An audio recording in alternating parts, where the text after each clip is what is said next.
Thank you so much for joining us on today's edition of the program Flipside. I'm Daisy Obaisa, I'm your host on the show today. Well, this month of October seems to be a very interesting one. We have a lot of social issues that needs to be handled. We had a day dedicated to non-violence. We also have a day which happens to be today, the 10th day of October, dedicated to World Mental Health. And next week we have a day inside next week for eradication of poverty. We have a day for food and several other things to talk about. But today we're talking about a combination of last week's and this week's topic. So we'll be talking about increasing violence, our mental health, and the way forward. Increasing violence, our mental health, and the way forward. But special dedication to World Mental Health Day. And the theme for this year's World Mental Health is young people and mental health in a changing world. It's always about the youth. When you talk about mental issues or violence especially, we have more youths involved in it. And according to what research says, we have about 70% of the world's population as youths. We need to definitely talk about this. I have three amazing people in the house, but you know the drill. You'll meet them after I come back from the short break. Don't go away.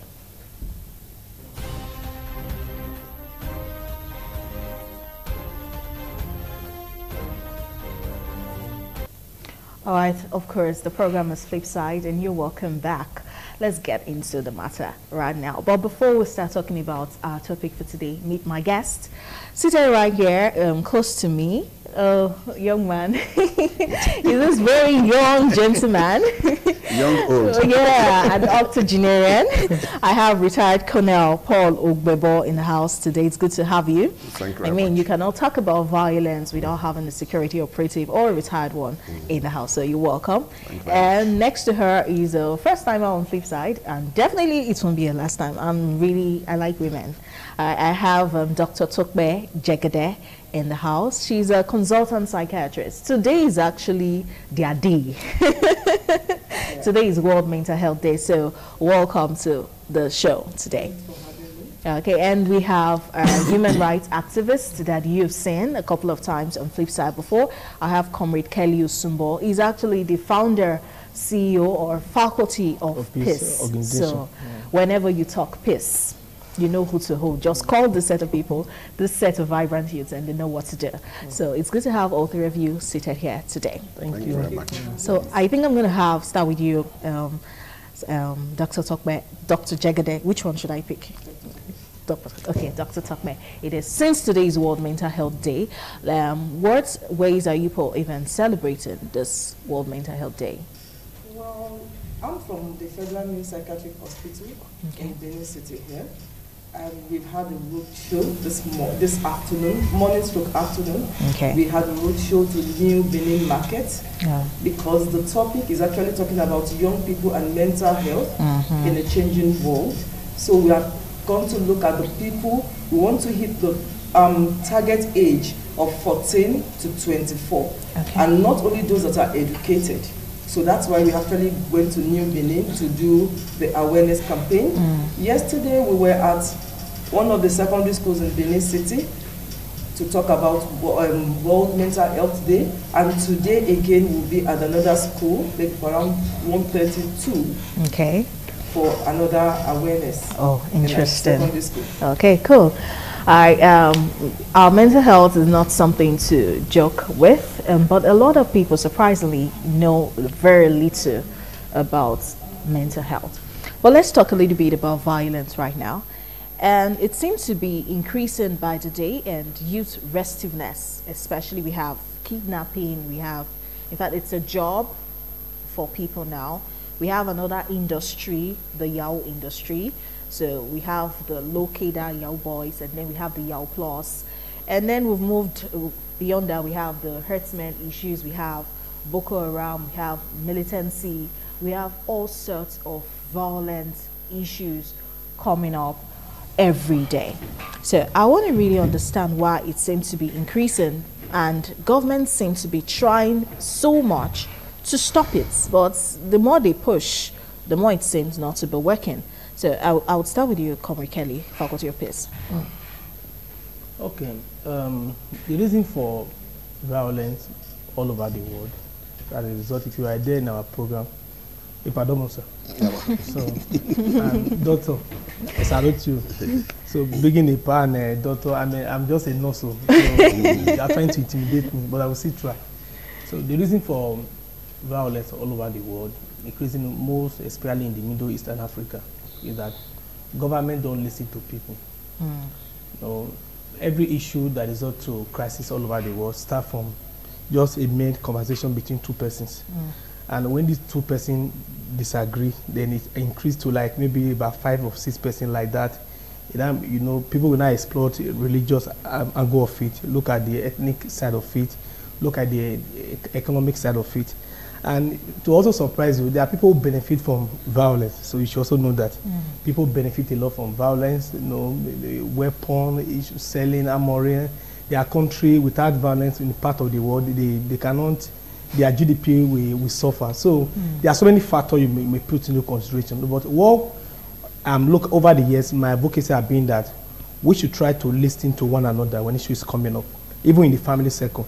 When we listen to ourselves, we reason with ourselves. There's no need, because every issue that have to resort to war, violence, communal crash and everything, still end up in a table of dialogue. So why not just explore dialogue in the 4 instances? So those who have been to war, those who have experienced war, will tell you that war is not the best thing, it's not the best approach. But you can also look at the factor of state. When I talk about state, I'm talking about entity like a country. You see, when issue is coming up in a particular area, governments most times are so aggressive to the uprising in that area. Instead of them to call for dialogue, for example, look at the issue of Niger Delta approach, the issue of iPod in the southeast of Nigeria. So you look at about November 10 will be marked about 20-something years that Ken Saro-Wiwa was executed. So Ken Saro-Wiwa was just speaking, making noise, and the government of the day find a way to truncate that process, execute those 9 guys and kill them. Then what happened? When that voice was silent, so the people that came up didn't take that part of non-violent approach. So they pick guns. That's when you now have the life of all those militants you have in Niger Delta. And if thereby then government listened to Ken Saro-Wiwa when they were making all those issues about environmental degradation, you partaking our common wealth, you are not being, the people of the environment are not having a fair share of the deal. I don't think such issue of billions of naira that government spend in issue of amnesty, fighting Niger Delta militant in the Niger Delta region will have arose in the first place. So the issue of iPod land, you see them trying that they want to be on their own. But if you call those guys, okay, what are the issues? Table your issue. They have said that they have been marginalized. Government there's no more of federal presence in their area. So when we talk about those modest issues, we share our thoughts and we know the way forward. So states must look into people's cries. Before people take to violence, mean that they have explored more of the dialogue avenue and it's not working. And they find a way to voice out using violence. Okay. So those have been my little research over the years. All right. I feel like calling him daddy. Call me young man. Young man. Okay, you retired when? 1976 September as a colonel. I wasn't even born then. 1976 September. Okay, interesting. So you were one of those people who went through the whole process of fighting wars and getting independence and all of those. I guess you were in active service during this time. So how was the experience? Because many of us who cry for wars, we've actually not experienced it. We just see it in videos. So we just feel like, come on, anyhow. Oh, youths, I love us, yeah, we're good. So how is it like when there is a war? What is war? When two people disagree, they cannot resolve it on the table. Then they take to physical fighting. And in modern way, you employ arms. Okay, that is what is war. We are trained in the art of war. Okay, so we know it's like a game to us, like playing football to us. However, when there's war, many things go wrong. And many things happen people are destabilized. Schools are closed. Economy is run down. In fact, war becomes the main national goal. That is winning it. That is why during the Nigerian Civil War, you say winning the war is a goal that we must achieve. That's keeping Nigeria one. When you say keeping Nigeria one, mean winning the war. So everything then becomes war apparatus. During the Nigerian Civil War, people were recruited and put into the military. And where you have specialists who don't have in the military, we commandeer them, like you now. Come and commandeer you. We need you. We commandeer vehicle, we commandeer everything. So that is why war, nobody should pray for it. However, it's a tonic for development. Because they say it has to be rough to be smooth. Really? Really?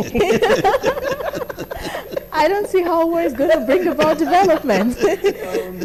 It's like gold, man. You need to pass through fire before you to refine. No, because even if you look at the northeastern part where they've been ravaged so hard with the old Boko Haram crisis, I still do not see a lot of development. Even though they said they've won the battle, people can go back. People are even afraid to go back.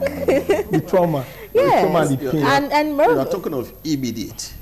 But when you say war is a tonic, there are many things that will come out of war. Okay. If that country can follow it up, okay, through research and development, okay, talk of the nuclear bomb, it was developed during the war, and then now it's being used for energy to supply electricity to the houses, okay. So these are all fallout from the war. Okay, So, I'm understanding now. So you Thank go you, to sir. the labs and you I was scared. Thank you. Okay, so Dr. Tokwe, talking about our mental health, there was this publication I read in one of the national dailies, and they said the major reasons why we're having a lot of uprising is because many people have mental issues and they don't even know about it. Now, do you agree with that statement? Okay. Before I make my comments on that, let me even tell us what mental health is. Mental health actually is not just the absence of mental illness. So when we talk about mental health, we actually say that this individual is aware of his or her potential. So we put that as the first thing. I'm aware, you're aware of your potential. I'm able to cope with my normal daily activities, the stress that comes with everyday activity. Another thing is, am I productive? Am I fruitful in my endeavors? And then lastly, am I contributing to my community positively? Now you would agree with me that a lot of people are not mentally ill, but they are not mentally fit. Okay, so I've given you the fourth breakdown of what mental health is. yeah. To be mentally healthy, you have to be aware of yourself and your potentials. The second thing I said is you have to be able to cope with the stress of daily activities, keeping your emotions under control. You're not angry at everybody, you're not irritable. The third thing I said is that you're in your place of work or in your school, you are fruitful and productive, and then you are contributing positively to the environment. Now, everybody in the studio, We're checking ourselves. check yourself. We're not mentally ill, but are we mentally healthy? That's the issue. And a lot of people are actually not aware of what mental health is. When we are not aware of what mental health is, then how can we identify if there's an issue? So it goes beyond this person is stripping himself naked on the road, this person is not talking to people.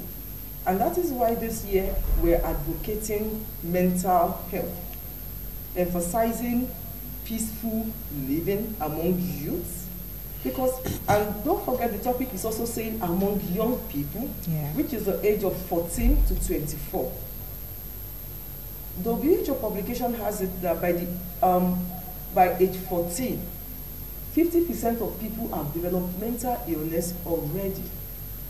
The issue now is either they are not aware, because we don't even know there's a problem. We're not identifying it. Maybe they are in the prodromal phase. And then by the time they get to age 24, 75% people who have mental illness already has it by age 24. And that is why the age 14 to 24 is very important. In the development of a nation, in our development as individuals, those are the times we take decisions. I want to go to senior secondary class, I want to get to the university, I want to become this, I want to start and be in a career, I want to get married, I want to do this, I want to do this. And that is why this year's Mental Health Day cannot be overemphasized. It's a changing mental health and young people in a changing world. And well, you all agree with me, this is not where we were in 20 years ago. There has been so much increase in technology. Yes, we have the positive outputs from that. We also have the negative ones. It has made the world a global village. Beautiful. But the issue is, what are the consequences that have come from that? We have a lot of problems that have arisen from this technology. Problems, like I was saying earlier, we have problems with addiction. I'm not just talking about addiction to substance, addiction to internet, addiction to social media. Every time of the day you can switch on your phone and get to whatever website you want to get to. And then a lot of people are actually not reading again. Social media is actually another problem that we have today. We have so many places propagating violence. And just like we're talking about violence, if that's what you garbage in, garbage out. What you process more in your mind is what you give out. Which is actually another problem that we have. So addiction to the internet is a problem. Addiction to gambling. Everywhere you go today, you see this bet, that bet. Addiction to gambling. Everybody wants to make it quick without going through the due process. And then addiction to substance.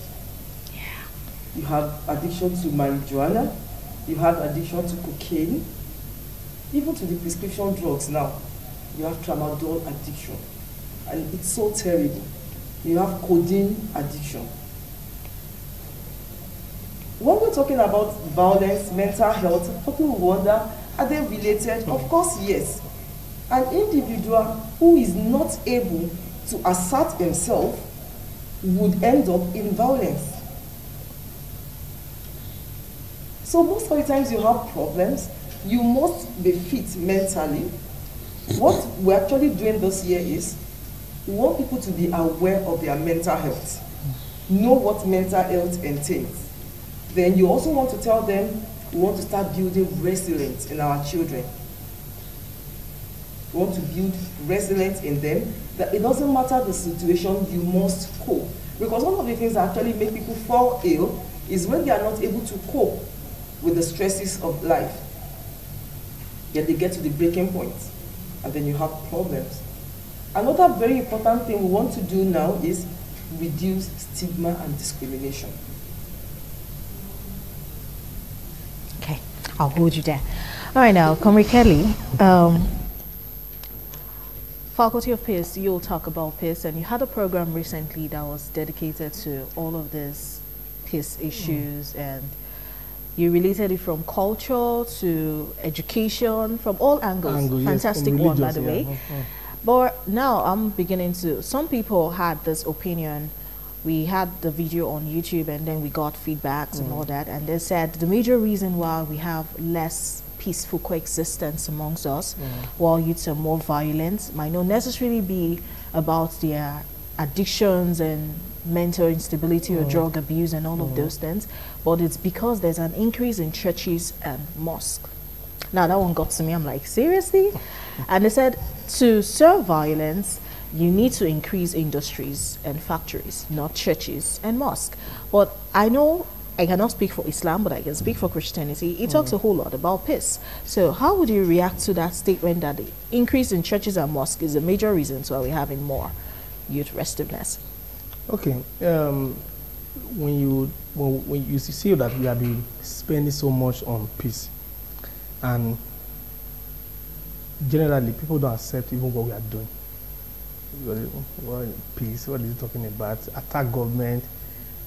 Push government. Most of the activists we have, in most of these African countries, it's all about talking about government. Most times we don't try to identify the root cause of the problem and what we are having. What makes people to go into violence? When a lot of people, she was talking about mental, people are not engaged. People spend all their time, they are idle. They are looking for a way to survive.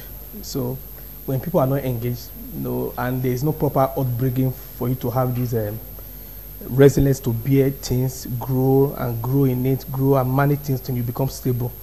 So by the time you are trying to experiment, like between that age of 14 to 25 she was talking about, so many things can just happen, depend on the influence you have that will sway it to one side.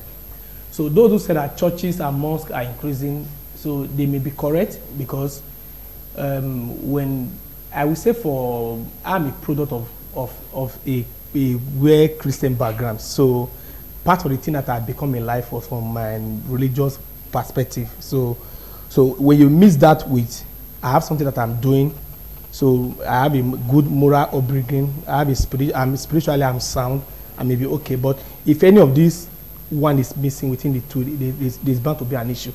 So I can't be praying and there's no food in my tummy. So I will get to a time I will not even have the energy to even pray. So industry is important. And so what we talk about, when we talk about all those things we are talking about, peace is everything, like I already said. Everything you want to talk about revolve around peace. If I was talking about war, if there is peace, he said when there is war, everything just all about war. So everything, schools, everything is suspended. So if there is no peace in Benin, you can't expect us to be here. So if God forbid that there is war, moving from GRA part of where I come from to this place can even take you 2 years. Can take you 2 years just to move from that part of Benin to this area. Can take you just 2 years. So peace is everything. Whatever thing we take for us to advocate for peace, don't look at peace as a word, just that word. Look at it, it's an ingredient that covers everything. Justice is inside peace. Everything you need to talk about is inside peace. So we must pursue. That's why we invest more on the younger generation, give them orientation about life. So you can't cut our program, you're talking about, we are just saying peace. No. You see that we come from different angles. So that this person have enough information to manage life as a grown up, because majority of the people we are targeting are the younger generation. So industry need to strive, it's very important, and if there's no much industry, people are idle, violence will increase. So they may be correct in one way. Okay.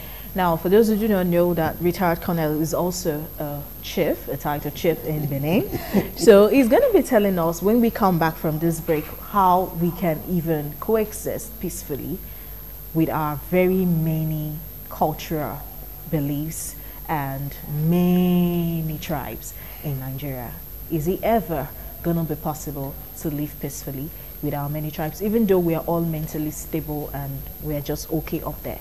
Tribal sentiments, won't it always come back to bite us in our behind? Anyway, we'll go on a break quickly. When we come back, that will answer that question.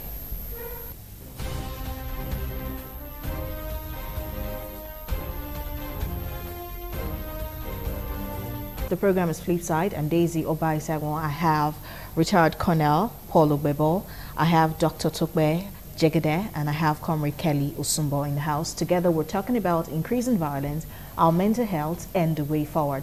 So we've dealt with the fact that yes, there's a direct link between your mental health and the violent behaviors you tend to exhibit. So now, talking about violence still, before the break, I posed a trick question at retired colonel, and I said, how is it possible for us to attain peaceful coexistence without all of this violence when we live in a nation where we have diverse culture and beliefs? Thank you very much. They say a healthy mind is found in a healthy body. I think the country should come up with a program of developing the human beings. More of the human beings than structures. Robert Kennedy said that nations are not built on walls, but on the human beings. I will take myself as an example when I was young. Elementary school, we do physical training on daily basis. Then we are told stories, and we are asked to come and tell stories. And then we art plays, even at the elementary school stage. And then you get to secondary school, the same thing. Okay, sports, clubs, other things. And then you go to the farm, you go and wash clothes for your parents, and you do many things, and you're occupied throughout the whole day. But these days, children, they have nowhere to occupy. They are nothing to occupy themselves with. They are idle. Read book, read book, read book. It's not sufficient. They are not developed mentally. They are not developed physically. Do you know in the whole of Benin here, when the only place you can go to on weekends is Ogbazu, and there are no longer animals there. Okay. So, we don't have people, places of entertainment where children will go and relax. Okay.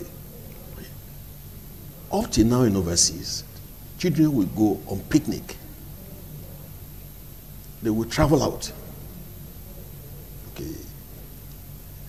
There are places, holiday resorts. There are swimming pools. Many places they can go to. There's nowhere to go to in Nigeria. So, apart from going to church to sing, there's no place of entertainment. Apart from obituaries, there's no other place. Okay? Apart from obituary, there's no other place. Okay? So, the country should be reorganized to cater for children so that you can develop them mentally, physically, so that as they grow up, you build up their capacity to withstand issues, to withstand things. So when you say you are talking of 14 to so, no, you should come below. Okay, we should start developing children, developing their mind, developing their body. I give you an example. We're doing a tender, and I went to Switzerland to meet my partners. And when they feed few things to computers, they told me that each Swiss is equivalent to 6 Nigerian workers as a work grant. They say capacity to work. We have not developed it here. Okay, so we should start having research. Okay, instead of just building houses, we should leave green areas. We should leave green places where children, when they come from school, they can go and play football, they can run around and develop their mind, develop themselves. Okay. Then we come to working career. I hear them talking of $18,000 per month as minimum wage. A man receiving 18,000, is that sufficient for him for house rent, to feed himself, feed his family, and then have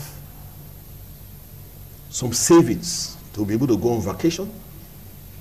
All right, what is 18,000? Let's go to as far back as 1987. 1987, before the SAP, the minimum wage in this country was 250 naira. And by then, 1 naira was equivalent to $1.6.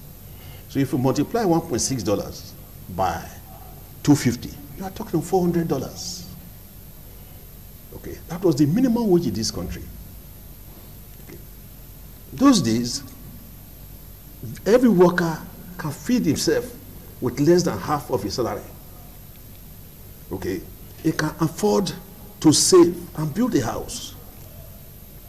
He can afford to take his children out.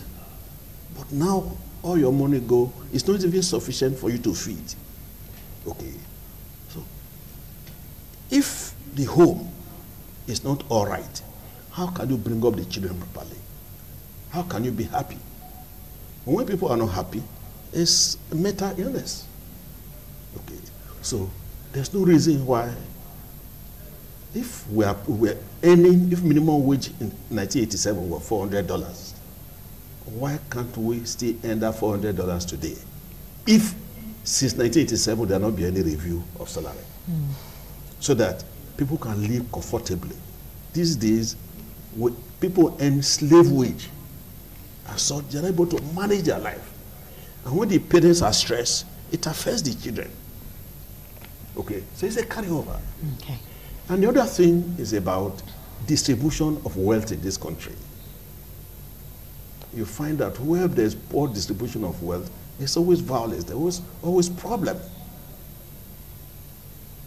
Statistics of Nigeria today said that 2% of Nigerians are they own 80% of Nigerian wealth. Which means the remaining 80% of Nigerians, they are only managing with less than 20% of the entire wealth of this country. So there's bad distribution of wealth. So you have haves and you have very have-nots. And this disparity is also causing problem. The very weak ones, they go to church to pray, to say, God, give me miracle. Give me, okay, and people pray on them to say, you're going to get miracle, you're going to get this. But those who are very strong, they go into armed robbery to make life easy. They go into thuggery. Boko Haram, that is how they are able to come to Nigeria to recruit people to fight. Okay, because of the poor wage, the poor system, that people cannot live comfortably within their means. So the means of distribution in this country, the government should look into it and improve on it.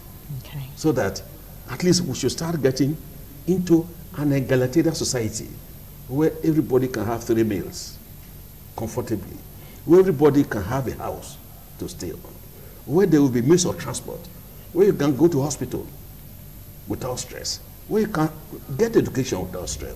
Okay. So this is an egalitarian society when everybody in society, I know there's no utopian society, there's no society where everything is, but there should be a society where majority of the people can live with subsistence. Okay. That will reduce better problem. Okay, so the Colonel has already told us part of the ways forward. So when all of these are settled, our cultural diversity would hardly even matter to us. Okay, but now talking about all of the thuggeries and other uprisings that we're having right now, is it possible to be violent to the extent these people go without substance abuse, without getting additional enhancement? Okay. We actually know that most people today are involved with substance.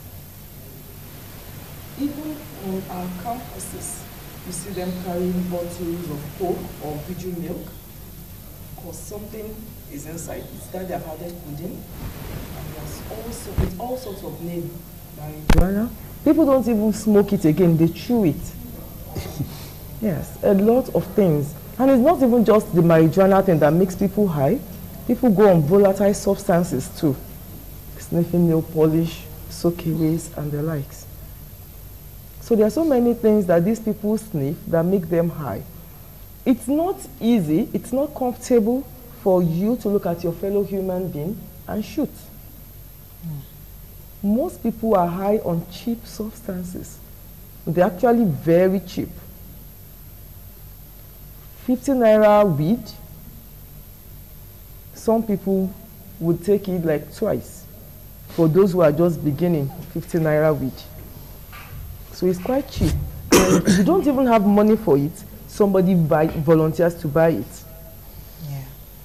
So those are some of the issues. Many of them are on cheap substances. And If you don't mind, can I ask a question? Yes, Why do you think people will want to go and get themselves involved in such a thing? Sometimes it almost seems like it's fashionable in our generation. In your generation, it almost seems strange. Now, when you talked about recreation and things we do for fun, in our time, clubbing is fun. In your time, I know my parents used to do excuse me dance. Yes. It was cool. You just go boogie down and all that. But now we go clubbing with all kind of skimpies. And then we have this thing we call shisha. It has to be on your table. On the table. And you just begin to sniff it. Don't hey,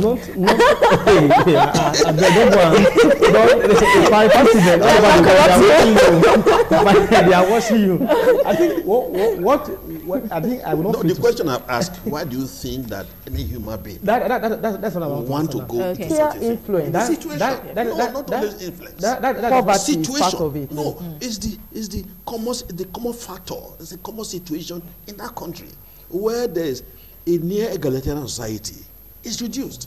But I think even the richer people abuse the substances. No, wait. They go for the more expensive ones. Yes. So, okay. Now, yesterday I was in the power house and I met an honorable. Do you know that in the 80s, you used to have Boy Scouts, Red Cross, Manoa, and other clubs? Get guide. So, gradually, it was replaced by Aye, Mafia, and all these things. Yeah, so, who encourage that? Politicians. So they need people they will use for their own electoral talks.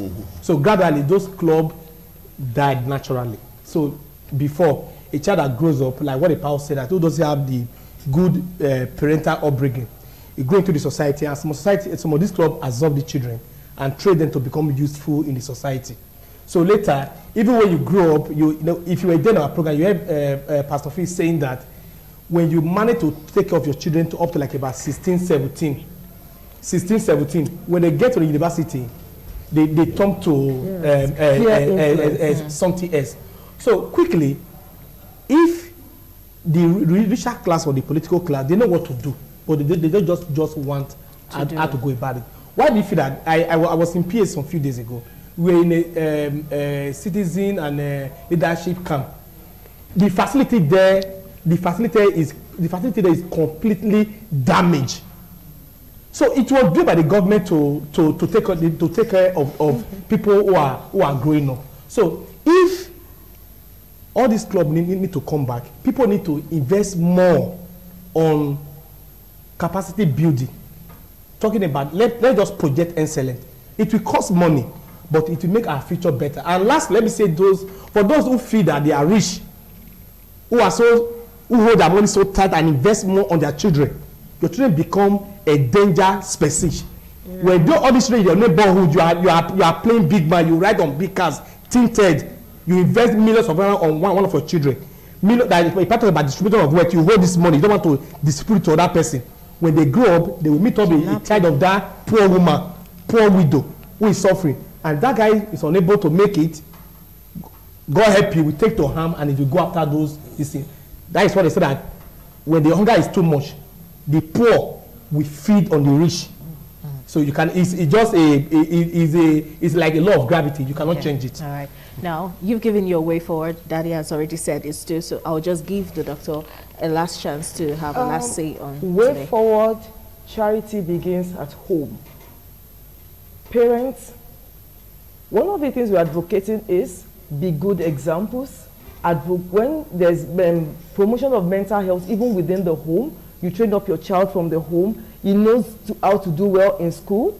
He's not a bully. He doesn't bully others. He's also not a victim of bullying, which is also part of the mental health issues. Then we go up like that to have it. So charity should begin at home. And we should note there is no health without mental health. Thank you so much. I want to say special thanks to all three of my guests today. And the truth is, 1 hour is never enough. Mental health should be a topic on its own. And we will not still finish in 1 hour. non-violence and peaceful coexistence should be a topic on its own, and we still will not finish in 1 hour. So maybe we'll look for a way to split it and then dedicate a full edition of the show to these topics individually. Well, thank you for being with us and for staying tuned. Don't worry, next week we'll come again with another social issue. We'll flip sides and we'll talk about the issue, of course, flip sides, and give you the solutions and how we can move on and have a better living. I'm Daisy Obaisegun. Have a nice day.